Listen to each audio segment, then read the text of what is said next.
Greetings, friends. Welcome to podcast number 8, the first episode I'm recording during my trip to Sweden. Here's my Natty Pie. Say hi to the people, Natty Pie. Hi! My fiancee, Natalie. Everyone calls her Natty. I call her Natty Pie. Yep. Yep. So, as before when I was with my sisters, this will be mostly me talking, and Natty, if you have anything to add, just throw it in. That'll make for some nice unscripted stuff that I wouldn't have thought of myself. Yeah, but it's not nice to interrupt, you know.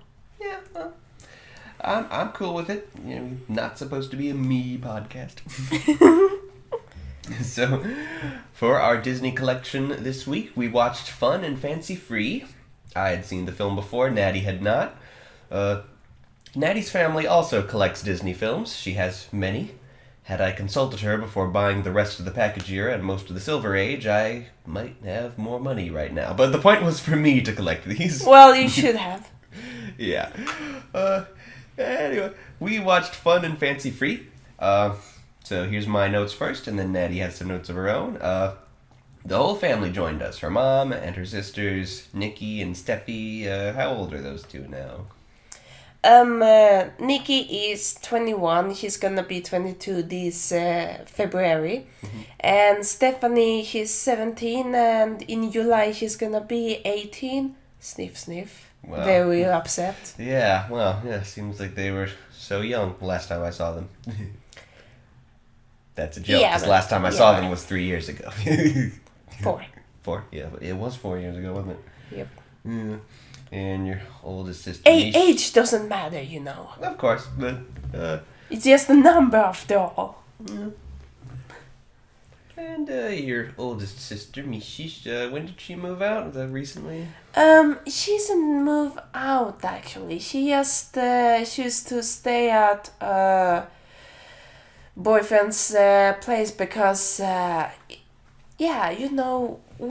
This apartment doesn't have enough room for everyone, despite we wanted it to fix it in time, but unfortunately, sadly, we couldn't. Okay, so she's just kind of. It's a temporary. Temporary. She's just kind of staying out of our way for a while, and she'll be back when I go. Not exactly. She comes and goes as she wanted. Maybe it's a perfect timing for her to finally, like, you know, patch up things with her boyfriend, because it's been shaky for a while. I see. Yeah. But enough about you. I'm kidding. I love you. Glad you're talking. Yeah. So, our host for Fun and Fancy Free is Jiminy Cricket, played once again by Cliff Edwards. This is the first time Natty has ever heard Jiminy's original voice, as she watches her Disney films dubbed into Swedish. Perhaps our time with the collection here will encourage her to choose the English language track on your DVDs. See how the original sounds. Yeah, I have actually heard some Disney songs in English, especially songs, Snow White. Yeah. I think Snow White's voice sounded incredibly young and stuff. She does have a weird voice, though. Yeah.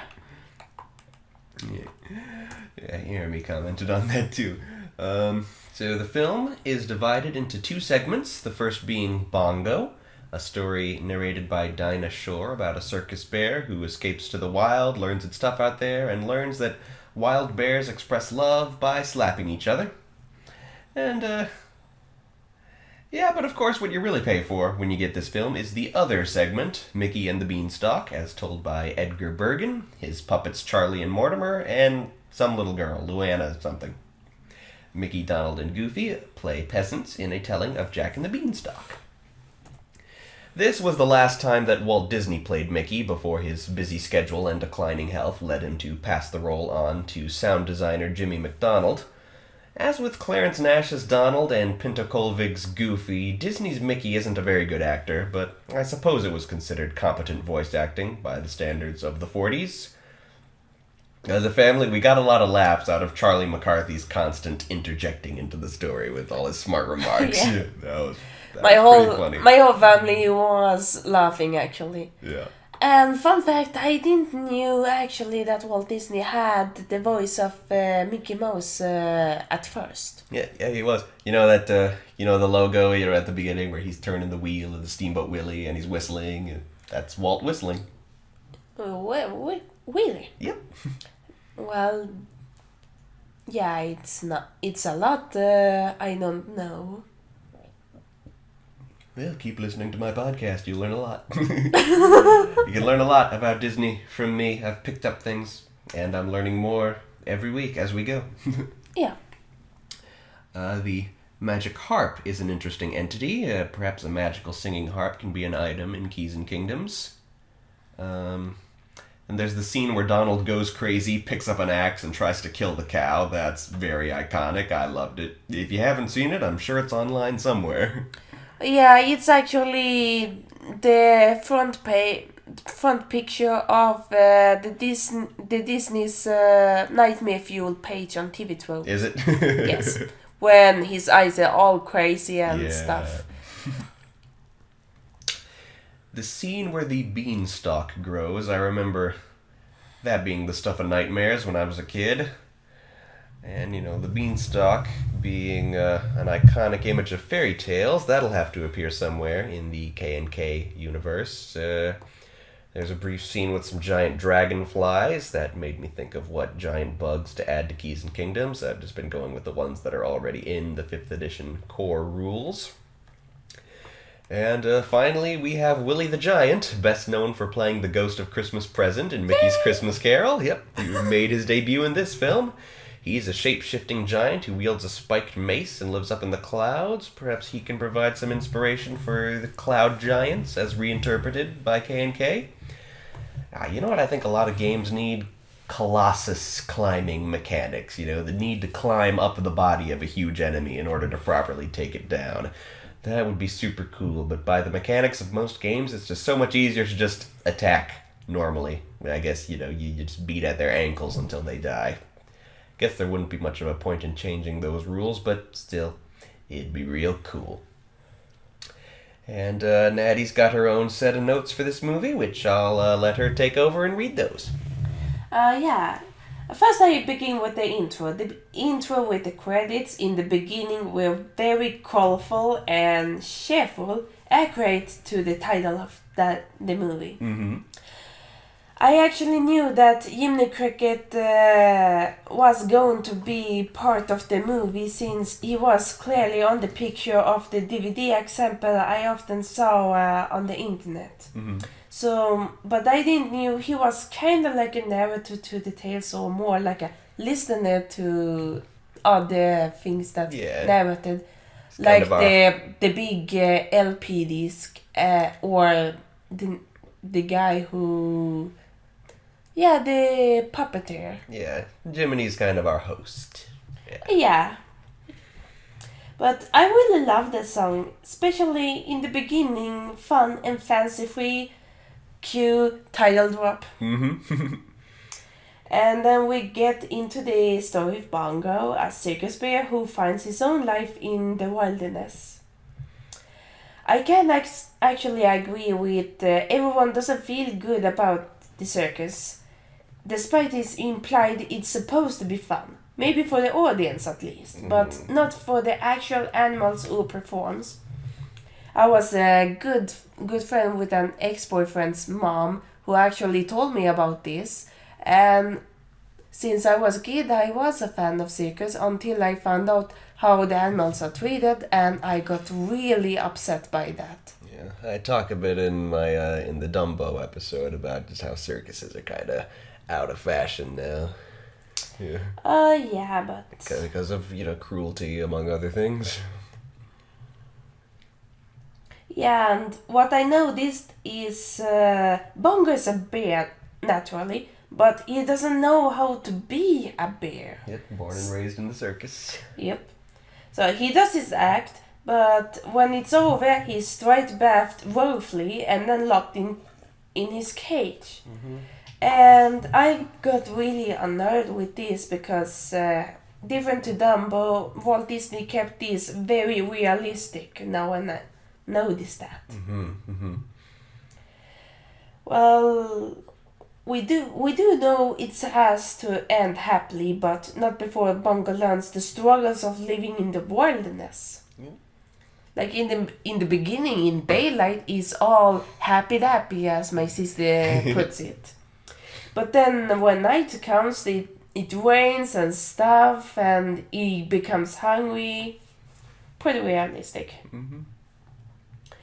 And he falls in love, which I had a feeling, yep, that was totally going to happen. And then he comes the rival, the biggest and meanest bear, Yeah. who wants her hand or paw. I don't know. Well, yeah, that's my thoughts about Bongo. It ends pretty good. Yeah. Also, I think the bears are downright silly. Yep, you kept saying that. You said the Yeah. bears are silly. Yeah, say it with a slap. Well, my main attention was about the giant and the golden harp.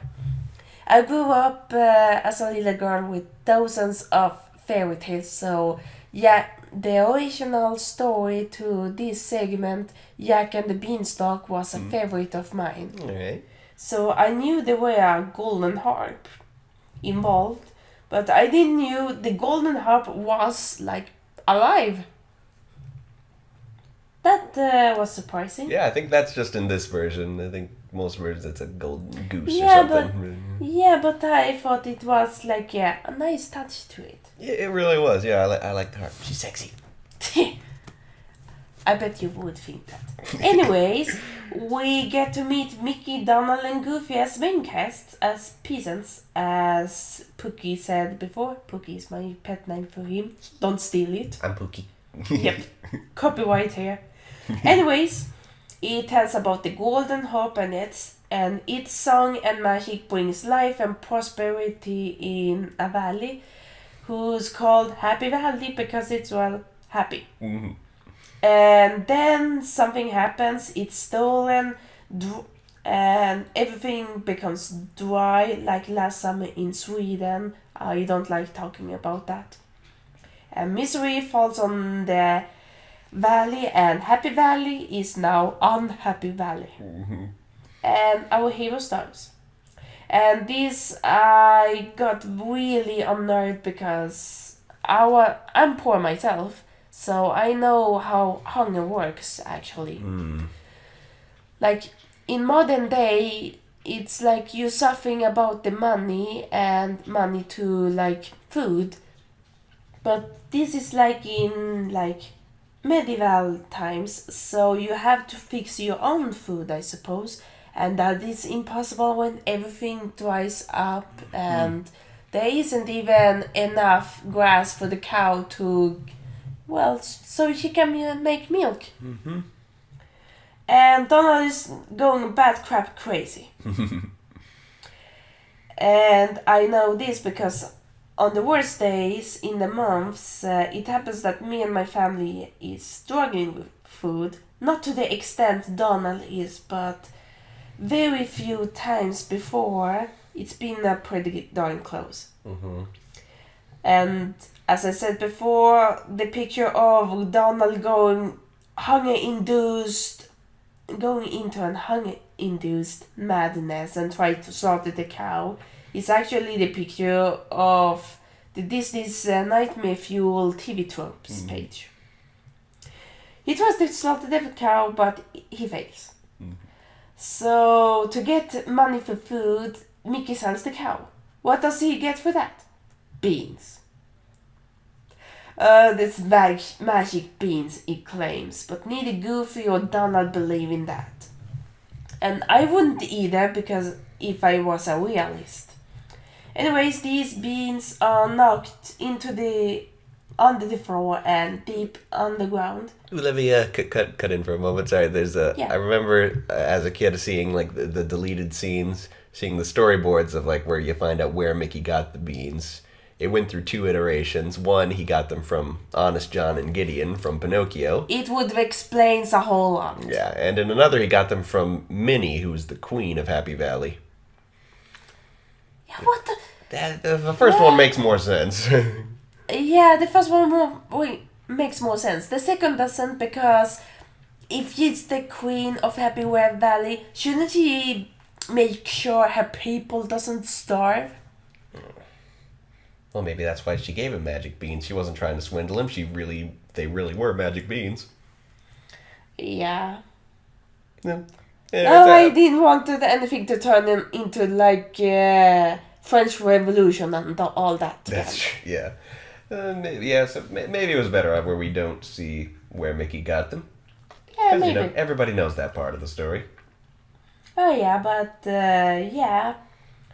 They're underground and they grow into a beanstalk in one single night, which is crazy because no one wakes up during the whole thing. Yeah, the touch that it brings their house up to the clouds was a nice touch. I haven't seen that in other versions. No, that was actually pretty neat. Mm-hmm.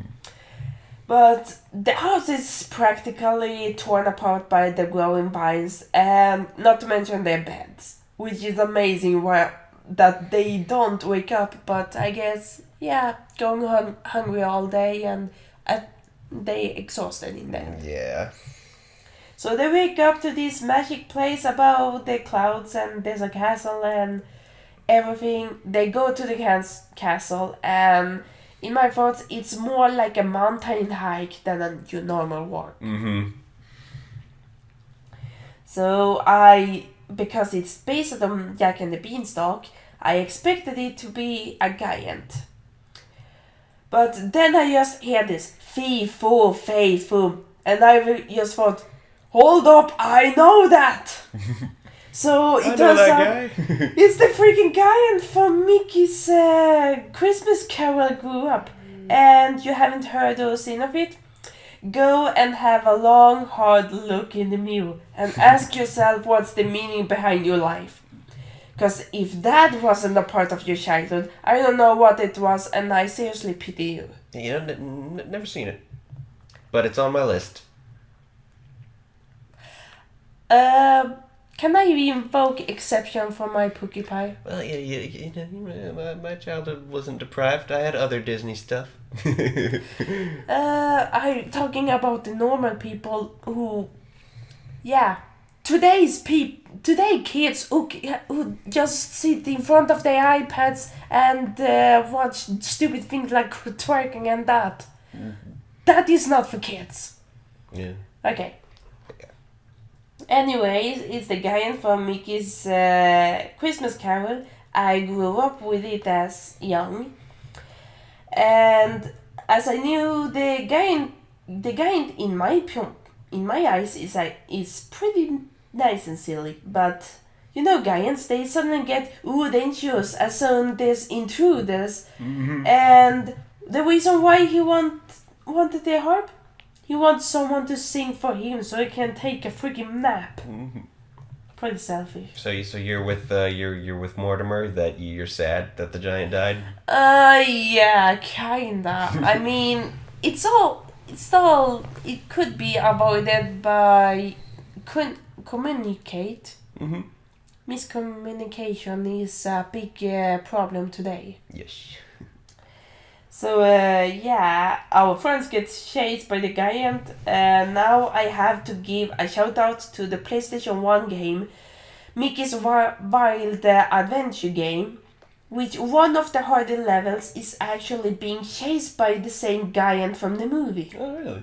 Yep, and I was like, what? So, really the giant is from Fun and Fancy Free from the beginning. Then he has a major role in Mickey's Christmas Carol as the ghost of Christmas present. And then he has a cameo in the video game that was literally my childhood. This is not a pure coincidence, and I can just tell one thing. Well played, Disney. Well played. Yeah, I had to clap. So you're fond of Willy there. Yeah. So the whole adventure ends pretty nicely. Mickey, Donald, and Goofy steals the harp. They leave him down to their forsaken village. Bear in mind, Willy wouldn't woken up if it wasn't for Mickey wanted to take an extra precaution to tie together his shoes. Oh, that was a scary moment when Yeah, you see it him doesn't. awake. It really doesn't work because he wakes up. Of course, you wake up. Someone is touching your shoes. I would wake up. So he chases them, trying to crush them with his giant fist. No pun intended. Willie, according to the narrator, falls down the beanstalk and to his death. That unnerved me a bit because, guys, childhood, why should he die? And bada bing too, as surprise, he turns out being alive in the real world with the narrator. Oh, and he's looking for Mickey for some reason. Maybe to ask what his future lines for the movie, I don't know. The cartoony world is shady and weird. And it blew my mind. So, all ends good. The harp is back. He brings back the happy in Happy Valley. No one is ever starving again. Mickey, Donald, Goofy are happy, living happily ever after the end. Cool. So... Well, yeah, if Willie was asking for a movie role, he kind of got shafted. He didn't have another role for another 40 years after this. Yeah. Yeah. Who knows, maybe he did something else in doing 40 years. Yeah. Like taking a nap. Yeah. I don't know how long giants can take a nap. Yeah, maybe so. So, my final thoughts on Fun and Fancy Free. I think the Beanstalk half of it is definitely, just a necessary part of the Disney canon. You definitely gotta watch that. And Bongo's alright. Yeah. And I do love Jiminy's song that he opens with. Don't cross a bridge or peek around a corner until you're there. I forget the next line. Me too. That was... You'll find trouble's a bubble of air. If I remember the song lyrics, I would sing with you, Yeah. Anywho. Okay. Yeah, speaking of song lyrics, let's go on to the next segment. Drizzt and the Companions of the Dance Hall. Act 1, Scene 8. In this scene, we finally return to the villain team. Virna and Deneen are doing a lot of bickering, which I think is really well written, so I'm not going to spoil it here. The centerpiece of this scene is Deneen's musical number, the Lolth Thing, which he sings while Virna is out of earshot, admitting, I'm kind of over the Lolth thing. I'm sick of not trusting anyone, knowing all my friends are foes in disguise. I'm kind of over the Lolth thing. Tell me again why we're working for the self-styled goddess of lies. I can't believe I didn't notice till now, but what's that spider ever really done for the drow?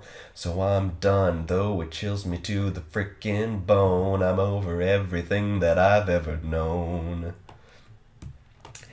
And he sings about all the things he's noticed over the course of his life as a houseless rogue, about how the lives of drow nobles just aren't normal, and how he's beginning to think maybe drow are kind of evil.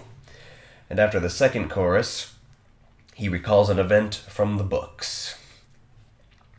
I remember the surface elves, the day we all made heroes of ourselves. They were singing and dancing, not hurting nobody, but the revenge we took on them was swift and bloody. Jalaxle, man, I almost wish you hadn't opened my eyes when I think of how I relished all their screams and cries. We descended on them while they were completely unarmed, a score of them dead and not a one of us harmed. Nobody noticed in the heat of the fight that Drizzt didn't kill a single elf that night. Yet it was Drizzt who did the vile deed that rocked our world. He spared the life of a little blue-eyed blonde-haired girl. He gently placed this elven child face down in the dirt and covered her in her mother's blood to hide she wasn't hurt. We left her there surrounded by her slaughtered kin. Mother found out in her war against Drizzt, and all his sacrilege and rebellion did ever so gloriously begin. Cha! Now I know the rationale behind killing a child. We could go on and on and on about how she would have grown into an elf of the wild, but guess what? That elf would have had no reason to hate drow. but she sure as hell has a reason to now. And at this point, Virna comes back, and she's like, what in the nine hells is this? Deneen, how can you say such things, brother? And there's silence before Deneen replies. I'm kind of over the Lolth thing, beginning to wonder about the reasons that the drow were banished underground. Maybe it was the Lolth thing, that murderous kind of thing that makes some people such a bitch to have around. Search your feelings, sister, you know it's true. What's that filthy spider ever frickin' done for you? So get over it and stop lying to yourself about what it means to be a drow elf. Virna orders the other four to leave them, and she thoroughly chews out Deneen, using her Lolth-granted powers to beat him senseless, and she makes this speech. I am a high priestess of Lolth in good standing, and you, I thought you were my ally against our brother. I see now that I was wrong. How very, very tragic. You are nothing to me. Nothing but another traitor whom I must punish. You have questioned my authority and that of House Bainra. You have spoken against our goddess and me, her representative on the mortal plane. And that's not even mentioning what is perhaps your greatest crime, one I've been foolishly ignoring for years, the way you consistently misspell the Spider Queen's name. How's it supposed to be spelled? Lolth.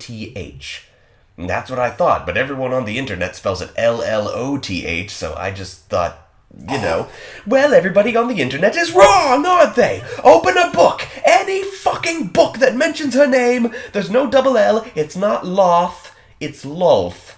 It's got a lol in it, you'd think your internet would remember that. You're finished, Deneen. I will not stand for this anymore. You have doubted me and disrespected me, and you're going to pay the price. The scene ends in darkness, as something Virna does makes Deneen scream with agony. And that's scene 8. What you think? Yikes. That was... I actually liked the song in the beginning, and then... how should I put it? Shit hit the fan. Yep, yeah, definitely made it more of a moment than it was in the books. Bigger, more emotional moment. I didn't expect that internet very much. Yeah, it's true. If you read something on the internet, you automatically assumes it has to be right. Yeah, well, it's true. Everyone spells it Loth instead of Lolth. It's Lolth. I've never seen it spelled Loth in an actual D&D book. But that's how everybody on the internet spells it. Yeah. And we're back to Team Salmon. Salmon! Yep, Salmon. Team Salmon. I think I want the intro to Team Salmon being presented as Salmon, as like in Sega. What's that? Sega. Oh, Sega. Okay. You don't know what that is? Sega, the game console? Yeah. You know the startup is always Sega. I don't know the first thing about Sega, but that's interesting. Now I know. I'm a 90s. A 90s kid, that's all. Yeah, I didn't have a console in the 90s. I didn't either. Yeah. But Team Salmon, I might as well mention where that name came from. It comes from Ruby and their method of naming teams. Every team comes from the first letter of the names of each of its 4 members, which together puts together a 4-letter acronym that evokes a color. So Ruby, Weiss, Blake, Yang, that's Team RWBY, Ruby. And so Team Salmon came when I had the idea of inviting Stacy, whose art you're going to see in a moment, Stacy, to join the creative trinity consisting of myself, Natalie, and our friend Mackenzie. And I thought, Sage, Stacy, Mackenzie, Natalie, SSMN, Salmon, which is a color. So it fits. Salmon is also a fish, right? Well, yeah, but it's the color of the fish's meat is called salmon. And salmon is very delicious to eat anyways. Mm-hmm. I just needed to say it. Yes, you did. Okay, and this being the 8th episode, we come back around to Some Sweet Kind of Vampire, which we might be dwelling on for a while. It depends on how future art turns out. Our good friend Stacy, link to her channel in description, unless I forget, has drawn the 13 main characters. Time to make her famous. Yeah. Well, she's already way more famous than I am, but you know, I can help her out. And she's way more skilled in drawing than I ever will be. I'm still a newbie. Yeah. Yes, she's quite good, as you will see in a moment, listeners. If you're watching this, if you're in a car, I'm sorry, but you're about to see some art. Yeah. As of this recording, I only have tiny versions of most of them. Hopefully, later today, she'll send me the big, high-resolution stuff. Stacey, she just completely nailed every character, just exactly how I imagined them. So I'm thinking, I've changed my mind about all this being done in anime style. I think I want the art style of the Some Sweet Kind of Vampire cartoon to be in exactly the style in which Stacy has drawn them. So that'd be cool. I've seen the drawings myself, and I must say it looks pretty much what anyone could expect. Yeah. Wonderful. Yep.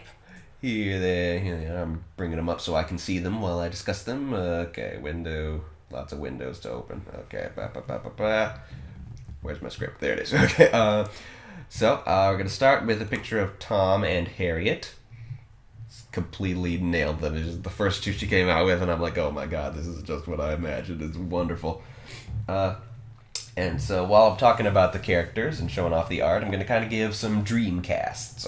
2 different dream casts. So the one I used to have when I dreamed of this being a big budget animated production, and the one I have now when I want it to be more of an indie web thing.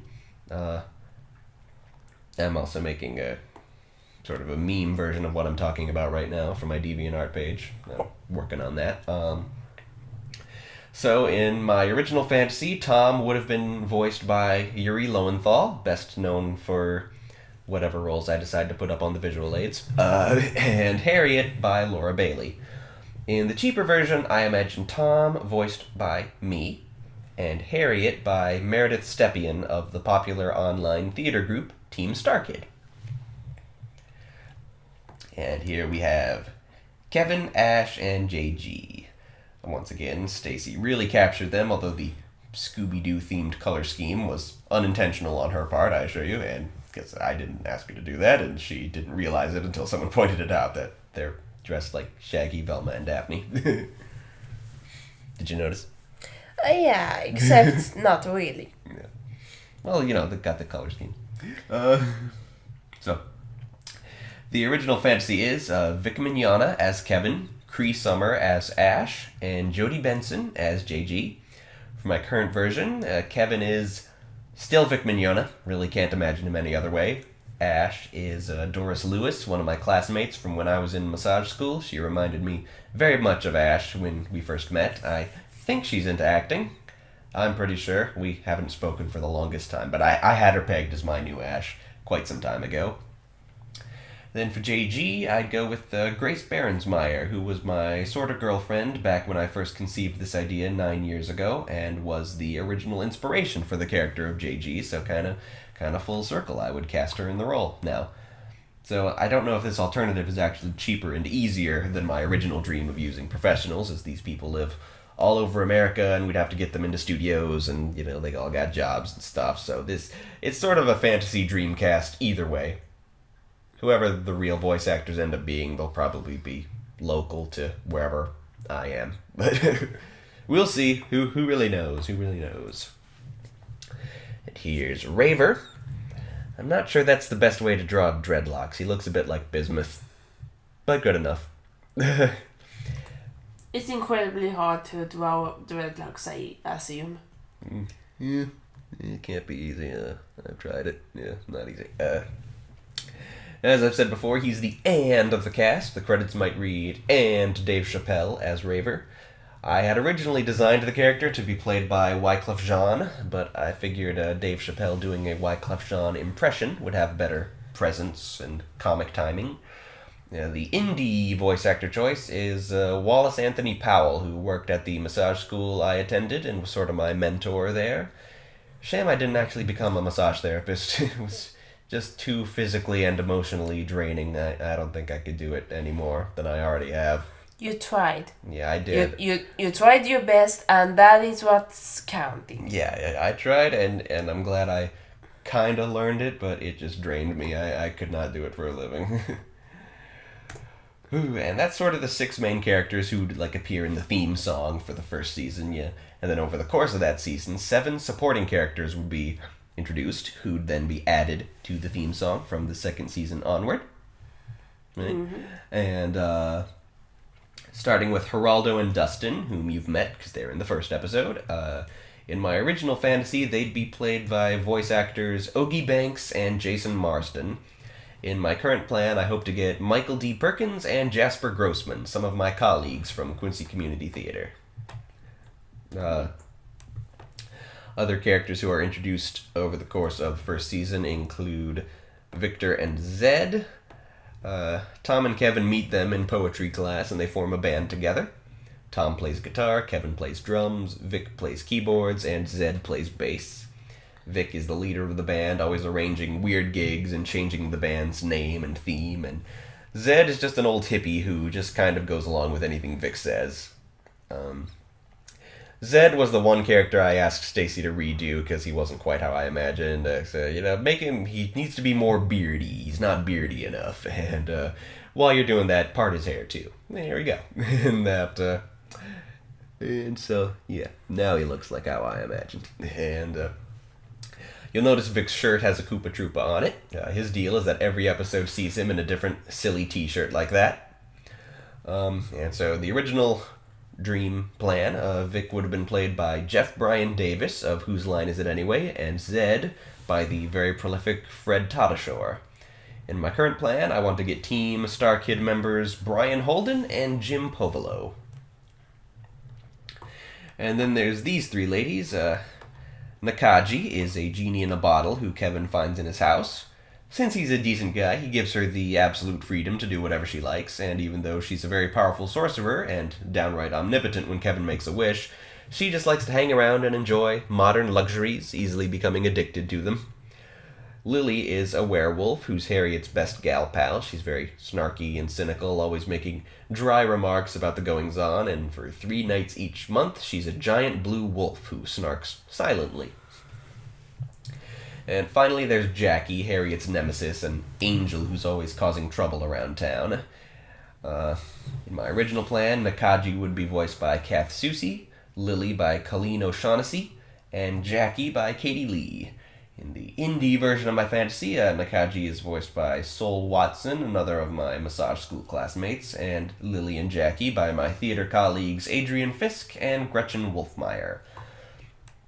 So, I wrote a script for the first episode. Now I gotta write more scripts, and turn those scripts into storyboards, and turn those storyboards into story reels, and just, keep on taking those steps like that until it's a cartoon someday. That's not exactly how it works, but I'll figure it out. Must be nice to see everything, the creation you had in your mind, and suddenly see them appear in full color by Stacy. Oh yeah, I told Stacy that when she first did Tom and Harriet. I told her, man, these characters have been in my head for 9 years, and now it's like I'm meeting them in person at last. It's like it's always an amazing feeling. It really, truly is. Like first time Stacy made a surprise drawing to me to my birthday about the picture of my most featured characters guy. I got so happy and I just felt this is what I have seen in my mind. Mm-hmm. And Naty refers to her special creation as Sky Mercury, I believe is her name. Yes, Sky Mercury is the official name. Princess of Precordia or some such. Yeah. Yeah, so we gotta... It's a story to tell another day. Another day, okay. Maybe I'll put that in the schedule. Yeah, maybe. Yeah, we could talk about your stuff too, because this is community. This is Tapas and Stuff community podcast. Arriba, tapas. And, except for the Droon part, that's just me being very, very self-indulgent. And we come upon the Droon part now. Book 8, The Golden Wasp. Is this where I should listen, or can I just, zoom out? I suppose you don't have to listen. Well, nah. Okay. Yes, I just sit here and listen. Okay. Never heard of Droon, actually. Okay, so, book number 8, The Golden Wasp. You're in for a treat. Probably, currently at this moment, my favorite book in the series. Not only because it was the first book in the series that I ever read. My grandmother got it for me when I was, I don't know, my memory is fuzzy. I feel like it was after 2nd grade, but before 3rd grade. But that's not possible. Unless it was summer, which it might have been. Anyway, not only that, it's, Pretty young. Yeah, it's a pretty big turning point for the series. It brings back a lot of old pivotal characters, introduces a lot of new ones, changes the status quo around a bit. It's also the first book in the series to be more than 100 pages long. 101, to be exact. So, Chapter 1, The Moon in Droon. So, when last we left our heroes, Eric's dad had just disappeared, lost in Droon somewhere, and the Droonian charm bracelet Julie accidentally brought home has turned into a live fox, a 4-eared, blue-furred talking critter who identifies himself as a moon fox and starts tearing the place up. They trap the fox and quickly head back to Droon, not even 20 minutes after leaving it. The Rainbow Stairs take them to Jaffa City, where King Zello is preparing for a celebration, a meeting at Zorfendorf Castle with all the kings and queens of Droon. Eric explains the situation to Zello and Kia when suddenly a black-clad figure attacks them. Eric and Neil corner the figure, who disappears into the shadows. Terrified, the boys say that whatever the man was, he had no face. Chapter 2, Under a Spell. The kids go to Galen's tower and tell him about how the balance has been upset. Galen says that as long as Mr. Hinkle remains in Droon, Spar might be able to ascend the Rainbow Stairs and fulfill his ambition of spreading his empire to the upper world. He identifies the faceless creature as a wraith, a victim of the Golden Wasp. Zello, accompanied by Khan and Batamogi, begins to depart for the celebration, while Galen, Max, and the kids head out to consult the soothsayer Portentia. And at this point, Eric's tearful concern for his dad, accompanied by memories of climbing trees and playing guitar with him, it's really heart-wrenching. When they enter the Farn Woods, Max and Galen get kidnapped by Nins, and as the kids flee, a voice bellows, "Who dares to enter my sacred grove?" Chapter 3, The Grove of Portentia. Portentia the Oracle, as it turns out, is a huge boulder with a mouth-shaped hole in the center from which sprays of pebbles emerge whenever she speaks in her booming voice. Turns out Portentia just tries too hard to be scary and is actually quite pleasant. She tells Eric that his dad is trapped in Spar's fortress in Plud, and gives Kia a rhyming riddle about how she might save her mother. Chapter 4, Door to the Past. In the forest, Kia comes upon a cottage where her mother and father once took care of her. There, she finds her mother's harp, which brings some household objects to life, and they start to attack until Kia plays the harp badly and gets the items to calm down. The harp becomes one of Kia's iconic possessions as the series goes on. They head to the Darklands, and some 2 hours later they find themselves outside of Plud. Chapter 5, Surprise Guests at Plud. The processions of the 3 kings turn out to have been headed to Plud. They're under a spell which is fooling them into thinking Plud is Zorfendorf, realizing this must have been the spell the Wraith cast when it appeared. The kids follow the kings into the castle, and Kia casts a spell, which allows them to see what the kings are seeing. The 3 kings enter, along with 2 queens, who Kia identifies as Ortha, Queen of the Bangledorn Monkeys, who gets a few lines in this book and becomes recurring quite soon, and Mashta, Empress of the Sand Children, who isn't described, doesn't get any lines, and doesn't appear again until very near the end of the series, so I think I'll talk about Ortha and not Mashta in the adaptation, even though Mashta would probably have to be in this episode of the TV series. So, Prince Zorfendorf enters, and the kids immediately realize it's actually Spar in disguise. Let me take a moment to talk about Prince Zorfendorf. With his namesake castle being such an important location, I was under the impression that the prince would be a recurring character, but this is actually his only appearance in the entire series, and it's not even the real him. It's Spar disguised as Zorfendorf, so Zorfendorf never actually appears in the series. Revelations about his castle later in the series seem, at least to me, to raise the unspoken question of whether or not Prince Zorfendorf actually exists.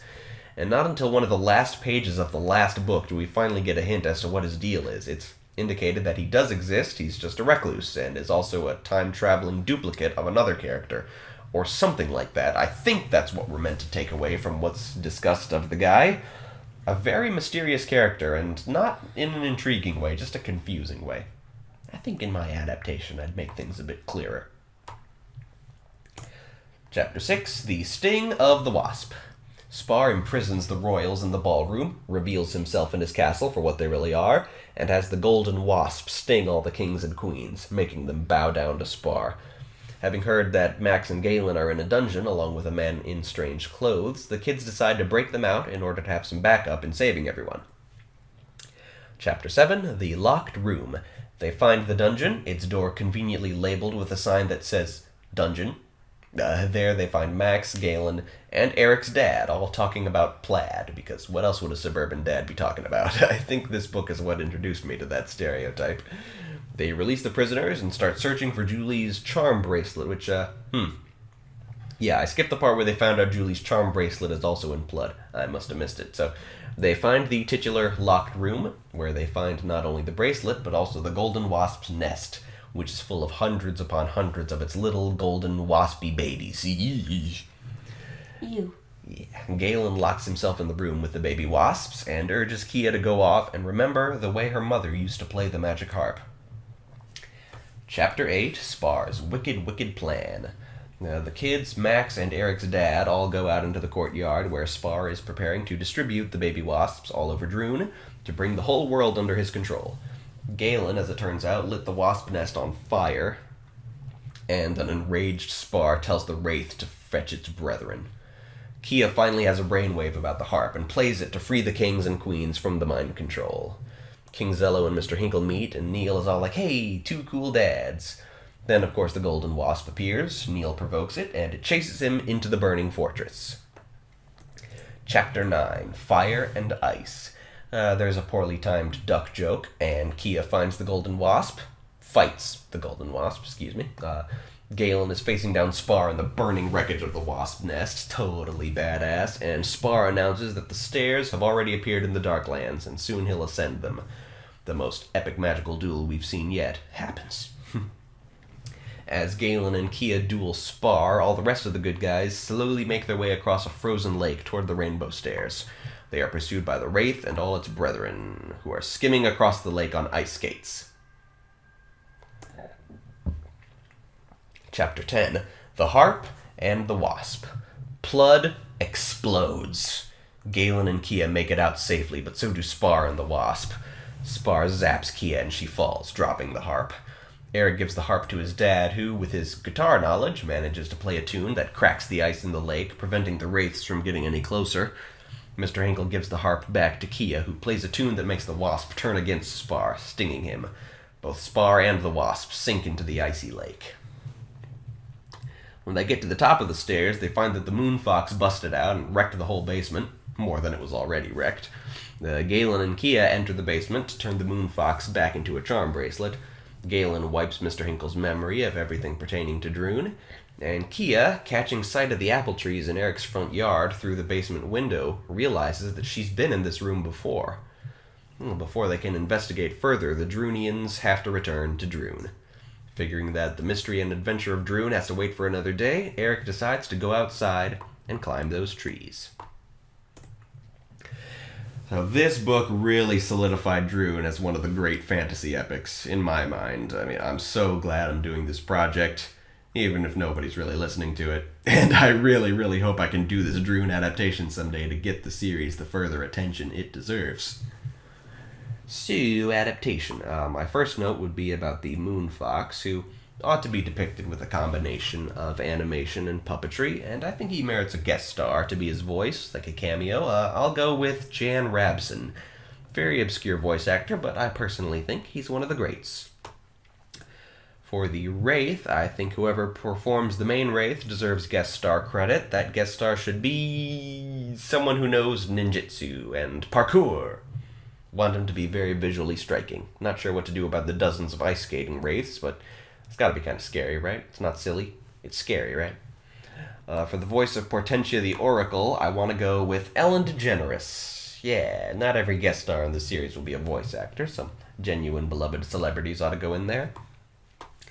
For Queen Ortha, I want her to look very Planet of the Apes. A human-sized, green-furred monkey with royal accoutrement and with the exact kind of makeup or mask or whatever that they used in Planet of the Apes. For her voice actress, I'm going to go with Cree Summer for that, raspy quality. For Prince Zorfendorf, as I said, I was under the impression at the time that he'd be a recurring character, so I cast Jesse McCartney in the role. But if we're being faithful to the books, this will be McCartney's only appearance in the series. Fortunately, I have no intention to be 100% faithful to the books. I intend to embellish, and I just haven't decided how. Final note, the status quo change I mentioned earlier was the fact that Spar disappears at the end of this book, ending his streak of appearing in every book, and him always being the main antagonist of every story. For that reason, I think in my adaptation this would be the episode in which his helmet gets knocked off and reveals that his head spikes are actually part of his head. Yeah, I have very few original ideas about how I'd adapt this series. Let me have little things like that. And at this point, Naty is playing solitaire, so she doesn't have to listen to me. I have ears, don't I? Okay. I do listen to everything you say. Okay. I just have to do something with my hands. Okay. So, do I tell it well? I'm very self-conscious about this segment. I know it's kind of just for me. You tell it very well. Okay, thank you. Actually, you would tell it more better than I would. I have a boring voice according to my sisters. Yeah, your sisters are crazy. I love your voice. Yeah. So, yeah, I'm sorry. I'm very self-conscious about this segment. I hope it's good. I hope people are out there. I think Well, I have never heard about Secret of Droon before, so this is all new for me. Yeah. They don't sell this in Sweden, I think. Yeah, probably not. They don't really sell it anywhere anymore. But once I start actually releasing the podcast publicly, I think I'll tell the author about the podcast and see if maybe he spreads the word to his fans or something. Yeah. I tweeted him once about a Droon question I felt went unanswered. Yeah. Yeah, and he answered me. It must be the day of your life. Yeah, it was really cool. So, done with the podcast for this week. Thank you so much for joining me, my sweet, sweet Naty Pie. Oh, you're welcome. Okay, goodbye. What? A small spoilers for the viewers. I'm gonna appear next time too. Yes, for the next 8 weeks while I'm here. Yep. Peace, bitch. No, I'm kidding. Okay, way to play us out. Okay. Thank you, Naty Pie. All right. Goodbye, everybody. Bye.